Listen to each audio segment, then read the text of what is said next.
Eu fui convidada para participar da minha primeira competição, que foi o campeonato escolar. E lá eu falo que despertou, assim, né, o meu espírito competitivo. Tudo mudou. O meu olhar para a natação paralímpica, o meu olhar para a deficiência. E chegar em Lima e fazer a minha melhor marca no 100 borboleta, sabe? E trazer a medalha de prata, cara, foi assim, inexplicável mesmo. Então a gente quer mostrar isso, que a pessoa com deficiência é capaz. Mostrar que isso aqui não é nada, é só um detalhe. Oi gente, tudo bem? Eu sou a Daiane Silva, da Natação Paralímpica. Tenho má formação congênita nos membros superiores, foi de nascença, eu já nasci assim. E tô aqui para contar um pouquinho da minha história para vocês, né? Então, vamos lá. Eu sou a quinta filha de 5 filhos. Nasci no interior do Rio Grande do Norte, uma cidade chamada São Tomé. Eu saí da cidade que eu nasci, São Tomé, com 7 anos de idade e fui para Natal, junto com a minha família. E lá os meus pais reencontraram um então amigo da família, que também tem uma deficiência física, que é o Francisco Avelino, que também é atleta paralímpico, é medalhista de várias Paralimpíadas, né? Atenas, Pequim, enfim. E ele me conheceu na época, eu tinha 12 anos, e me perguntou, né? Que esporte você gostaria de fazer? E aí eu falei, natação. Era um dos esportes que eu mais via na TV, assim, né? Tinha mais um contato, sabia como era, né? Enfim. Mas nunca tinha entrado numa piscina. E aí ele falou, então, vou te ajudar, né? E aí ele conseguiu uma bolsa de estudos numa escola particular. Até então eu só tinha estudado em escola pública. E essa escola tinha piscina. E eu fui pra lá estudar e nadar.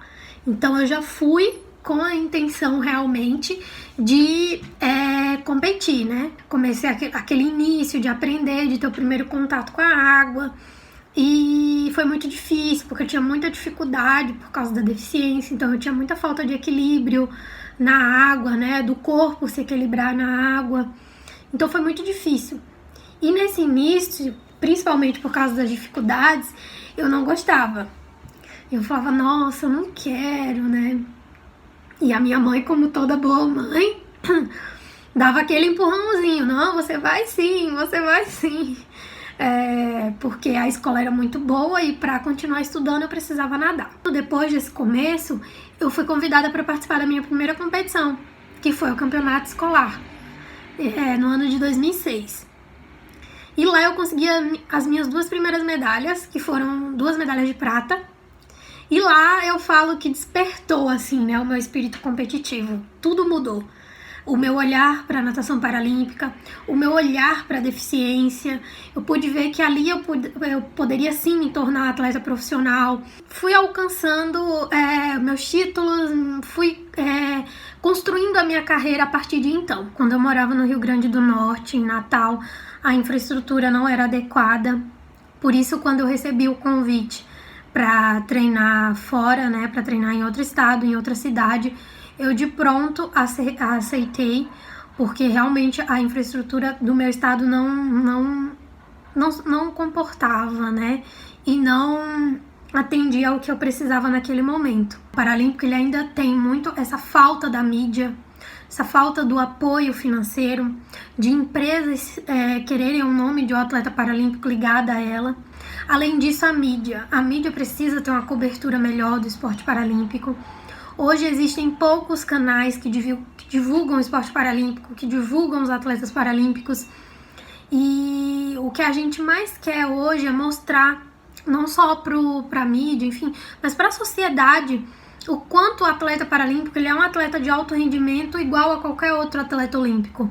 E em 2013 eu me mudei de Natal e fui morar em Uberlândia e treinar lá. Morei lá por 4 anos.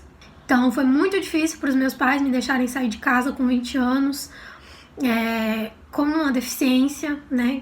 Eles, por mais que eu fizesse muita coisa sozinha, eles sabiam que é diferente quando você tem um aporte familiar e quando você não tem.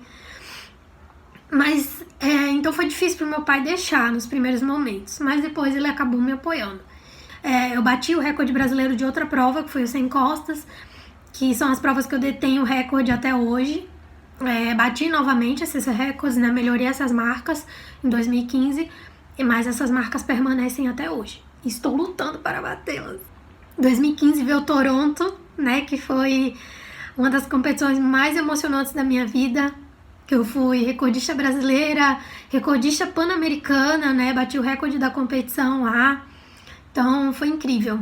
Quando acabou Toronto, final de 2015, eu já estava praticamente convocada para nadar a Paralimpíada da Rio 2016. Chegou em abril, né? Começaram as seletivas, enfim. E em abril minha mãe foi diagnosticada com câncer de mama. E nesse momento o meu mundo desmoronou, né? Eu sentia muita culpa por não estar em casa, não estar com a minha família nesse momento. E eu me vi naquilo, né? Eu falei, nossa, o que eu faço agora? Então, assim, eu não era mais a Daiane com cabeça de campeã, né? Eu só pensava nas piores hipóteses. Eu carregava uma culpa comigo, então eu já não rendia mais nos treinos.